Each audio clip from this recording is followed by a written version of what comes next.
What it sounds like is that she's not interested in being a part of a team. She just wants to own it all. Scarlett Johansson wasn't the only one victim to Blake Lively. Blake Lively's Hollywood playbook.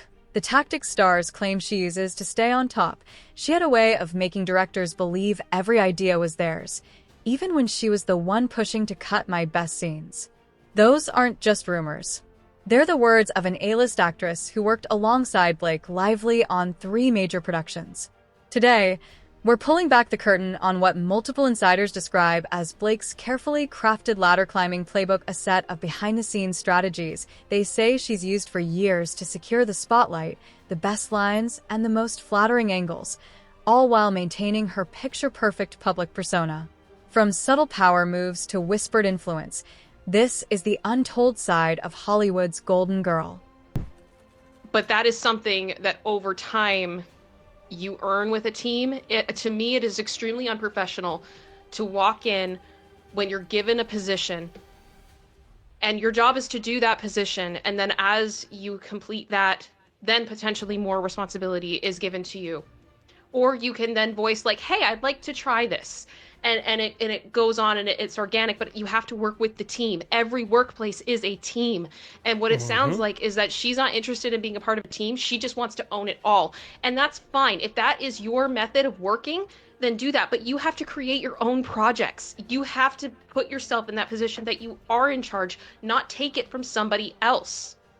Blake Lively has meticulously crafted her public persona as Hollywood's golden girl, the effortlessly glamorous A-lister who champions female empowerment, gushes over co-stars on Instagram, and gives moving speeches about lifting up other women in the industry, all while maintaining her image as the relatable, cookie-baking girl next door. Yet behind this carefully constructed facade, multiple sources allege a starkly different reality, describing calculated tactics of professional manipulation where Lively would publicly praise colleagues while privately undermining them, from allegedly convincing directors to cut co-stars' strongest scenes after complimenting their performances to subtly sabotaging actors' big moments by suggesting they weren't emotionally ready for crucial takes. Insiders trace these alleged behaviors back to her Gossip Girl days, where she reportedly learned to navigate Hollywood politics by ensuring her scenes took priority, with sources claiming that by season 3, crew members knew not to cross her if they wanted their work to make the final cut.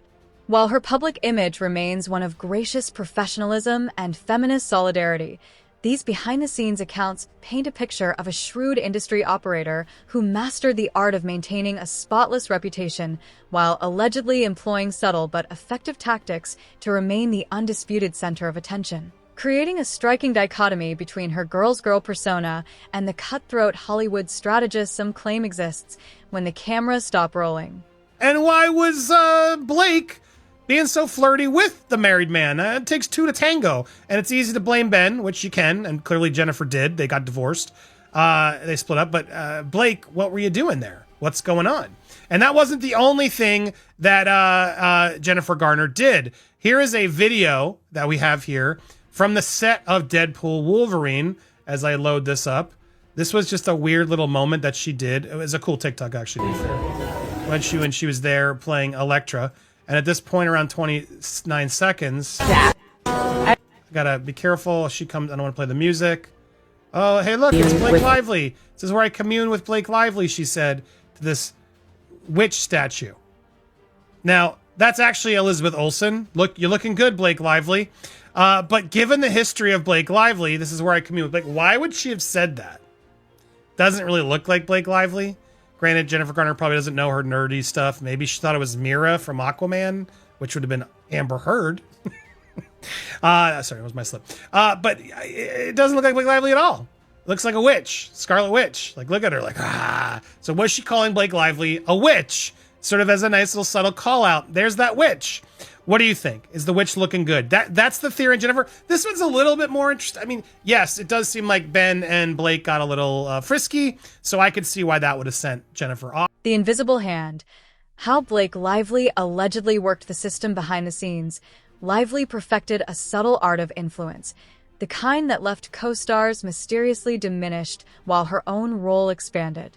She'd casually suggest script changes during lunch with directors, reveals an A-list actress from a major romantic comedy, changes that always seem to cut my best moments. This wasn't happenstance but strategy, sources claim, with Lively allegedly mastering the delicate dance of making self-serving edits appear creatively necessary. The process typically unfolded with calculated charm, morning coffees delivered to directors' trailers, thoughtful questions about their families, weekend getaways to the Hamptons with her husband Ryan Reynolds. These carefully cultivated relationships became conduits for creative control. I watched her work a director like a puppet, shares a 2017 film production assistant. She'd frame every suggestion as concern for the film's pacing, never her screen time. Her methods were textbook plausible deniability. Rather than demanding cuts, she'd muse, I wonder if audiences will connect more with my character's reaction. When another actress lost her emotional monologue, her potential Oscar clip, it was framed as tightening the third act. Confrontations were met with wide-eyed innocence. When a co-star discovered 6 of her lines redistributed to Lively overnight, Blake allegedly claimed ignorance, offering to fix the writer's room's supposed mistake while nothing changed. The genius, insiders note, was in making directors believe these were their own creative epiphanies. She made them feel brilliant for choosing what she wanted, explains a script supervisor. This extended beyond dialogue to technical manipulation, strategic positioning during shots, suggesting alternate line readings to scene partners, even influencing lighting setups to favor her angles. Where most actors focus on performance, sources allege Lively played the entire filmmaking apparatus like an instrument, ensuring every element conspired to keep her shining brightest. The result? A filmography where supporting roles inexplicably shrink, emotional beats consistently land with her character, and the camera always finds its way back to Blake, all while maintaining her reputation as the set's sweetest team player. In Hollywood's unwritten rulebook of subtle power plays, multiple sources suggest Lively didn't just play the game, she rewrote it. Blake will pursue legal action against the publication which initially published these photographs and other outlets that republished them in any manner. Well, they're published right here and they're still there and they've been there for like over 10 years. So she decided not to pursue legal action. Why? Now, again, I'm not shaming her for it. Should Reese have shamed her for it? I don't know. Probably not. But she's right. Don't put your face on him, obviously. But, yeah, it's clearly a jab at her. It seems clearly like a jab. And when you go a little deeper to learn a little bit more about this, there were 2 celebrities. This was back right as It Ends With Us ended, before the drama, the lawsuits. Apparently, both Reese and Blake were eyeing up to be producers on Taylor Swift's Hollywood debut. The singer was prepping to work on a film this year after the Eras Tour ended, passed in December. And there were 2 in the battle, Blake and Reese. And so that was the plan. She was gearing up to make her first directorial debut, and she wanted some, A-list producers to help her. Now, it'd be weird to hire either of these 2, to be honest. Hire like actual producers, not to get talent producers. But apparently, Blake and Reese were in the running. Taylor previously helped Witherspoon with a song for Where the Crawdads Sing, an original song. So clearly, they're friends. They work together, just like she was friends with Blake. Given all that's happened, I don't think Blake's going to get that producing job now. And if she hires Reese, well then, what a little sweet way to really confirm that there is and was a beef and that Reese ultimately won. She knew exactly how to work the light, even if it left me in the shadows, claims former co-star of Blake Lively, who requested anonymity, alleges that the actress meticulously positioned herself to always catch the best light, even if it meant pushing others into unflattering shadows. This wasn't just about looking pretty, it was about power, the co-star claims. Asterisk, most people don't realize how much camera angles, lighting, and positioning shape how actors appear on screen. The right lighting can make you look younger, sharper, more commanding. The wrong angle can add years or drain the emotion from a scene. Asterisk, while most actors focus on performance, leaving technical details to the crew, multiple sources say Blake took a different approach. She reportedly made it her mission to understand every aspect of cinematography, not to enhance her acting, but to ensure she outshone anyone sharing the frame with her. She'd ask me seemingly innocent questions about lighting setups, reveals a cinematographer who worked with Blake on 2 major films.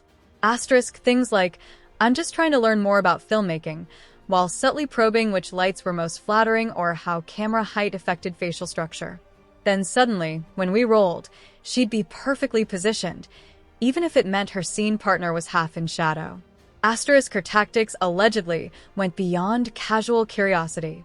3 sources claim Blake scheduled private meetings with camera crews to discuss shots, without other cast present. She'd bring coffee to the camera team during prep and casually steer conversations toward how certain angles enhanced emotional scenes, her emotional scenes, says a camera assistant from a 2017 production. Blake also reportedly leveraged her relationships with directors to secure preferential treatment. She convinced one director to shoot her close-ups from a slightly lower angle. It makes anyone look more dominant. A crew member explains. Asterisk. When her female co-star requested the same treatment, the director refused, citing visual continuity. Asterisk sources say Blake would arrive on set up to 45 minutes early, not to rehearse, but to chat with lighting technicians. She knew all their names, brought them gifts, really built those relationships, says a production coordinator. Asterisk then she'd suggest lighting tweaks that always benefited her. Asterisk on one film, a co-star allegedly discovered her close-ups had been shot under harsher lighting after Blake spoke to the DP about asterisk, raw, realistic emotion. Asterisk, somehow, that realism only applied to the other actress, a lighting technician notes. Asterisk, Blake's shots used softening filters. Asterisk, the age of Adeline reportedly marked a turning point in Blake's technical maneuvering. She was constantly asking about focal lengths and how they affected facial features, recalls a camera operator. Asterisk, the cinematographer joked she knew more about lighting than some film school grads. Asterisk, one crew member claims Blake would study playback footage between takes, not to check her performance, but to adjust her positioning by inches for optimal lighting, even if it forced her scene partner into awkward repositioning. But beyond technical manipulation, sources say Blake's most potent weapon was psychological. Multiple co-stars allege she subtly undermined their confidence, right when they needed it most. Her real skill wasn't just working the camera, says an insider. Asterisk, it was getting inside her competition's head. Asterisk, rewritten for sharper pacing, tighter phrasing, and a more dramatic narrative flow while preserving the original claims. Asterisk. Next up, Scarlett Johansson wasn't the only one victim to Blake Lively. Allegedly slept with another married DC star before Ryan Reynolds, and that was Ben Affleck. That's the rumor, that Ben Affleck was the other person that she hooked up with. Now, again, this is all alleged gossip and so on, but there's an image of them on the set of The Town, which Blake Lively starred in, and apparently Ben was very flirty with Blake. So this says Ben knew exactly who he wanted to get frisky with, Blake Lively. Ben handpicked Blake because he thinks she's beautiful. Ben wanted Blake for the role, and he pushed for it. Not everyone's happy. Ben's wife of 4 years, Jennifer Garner, feels threatened by Blake. She's truly worried, and she should be. After filming a steamy scene on September 1st, the way too friendly Ben and Blake went out to eat together. People on set are saying he's acting like a lovesick teenager. He just lights up when she's around. He's practically giddy. He's not acting like a married man. So could that have caused some of the problems? Potentially, after, his Argo Oscar speech, marriage is hard. It's a lot of work. Could that have been what it was? That sort of recouping and try to recover from this? Right before my big scene, she'd compliment me, then whisper to the director to change everything, claims co-star and actress who worked with Blake Lively on a major franchise film reveals a pattern of psychological manipulation. Asterisk, she'd praise my performance right before a crucial take, then quietly suggest to the director that we try a different approach. Asterisk, film sets are pressure cookers. Actors expose raw emotions after hours of waiting, often at their most vulnerable. And that, sources say, was when Blake allegedly struck. She told me I looked beautiful in a scene, then added, even with that lighting. Right before my emotional climax, shares one actress. Asterisk, I spent the next take wondering if I looked terrible instead of focusing on my character. Asterisk, this wasn't isolated. Multiple sources describe Blake weaponizing backhanded compliments to destabilize co-stars at critical moments. She said my crying scene was powerful, then asked if I was okay because I seemed really unstable that day, recalls another actress. Asterisk, I lost all focus. Suddenly, I wasn't acting grief. I was panicking that the crew thought I was having a breakdown. Asterisk the sabotage reportedly extended beyond words. 3 crew members allege Blake spread subtle, damaging rumors. She'd casually tell makeup, "Co-star seems really stressed. Hope she gets her lines today," says a production assistant. Asterisk creating narratives that didn't exist. Asterisk the duality was jarring. At press junkets, she raved about how phenomenal I was, one actress reveals.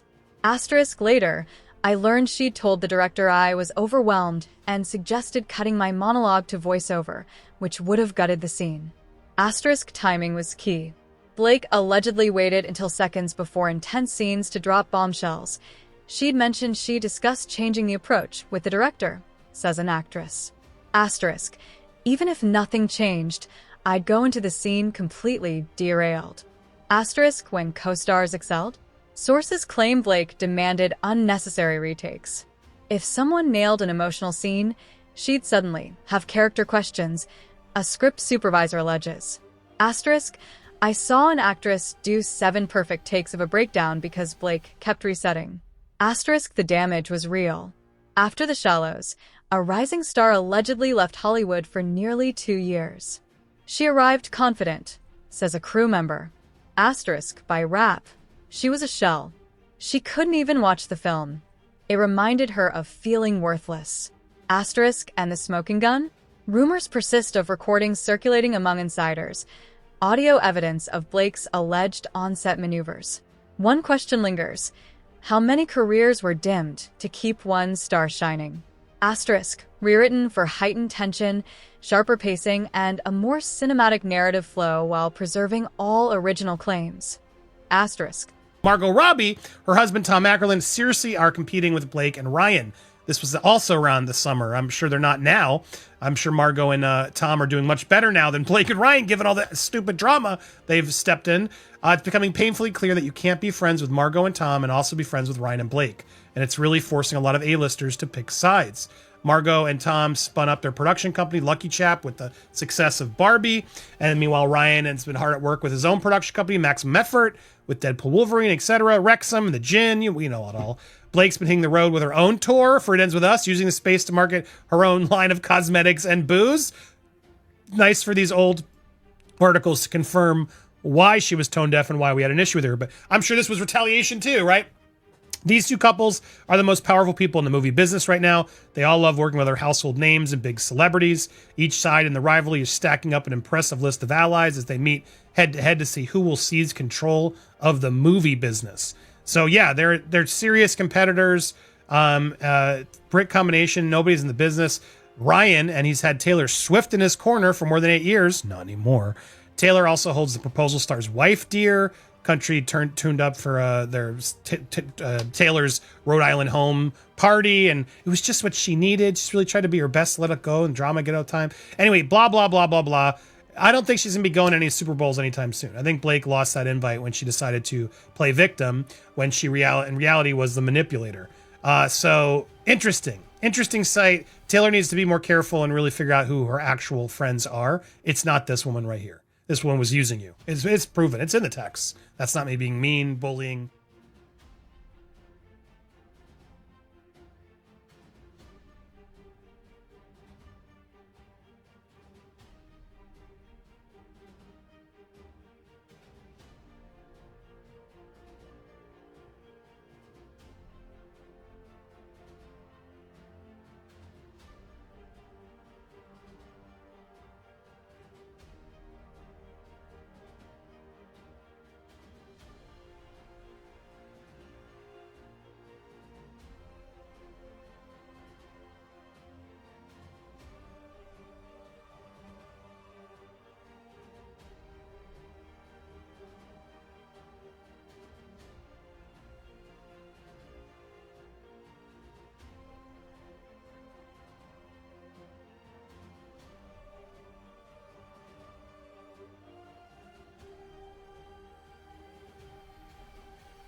you are not coming this year. Like, there's no way you are coming this year. Or I could see Blake's reps be like, Blake, you are not going to that. Can you imagine if you wear the wrong handbag and everyone now declares you racist again? We just got you that fake award for all your donations. We cannot risk you on the red carpet doing something like this. So for me, yes, rumored, etc. We can't prove it, but I would be shocked if people around her orbit didn't demand that she make sure she not attend this year.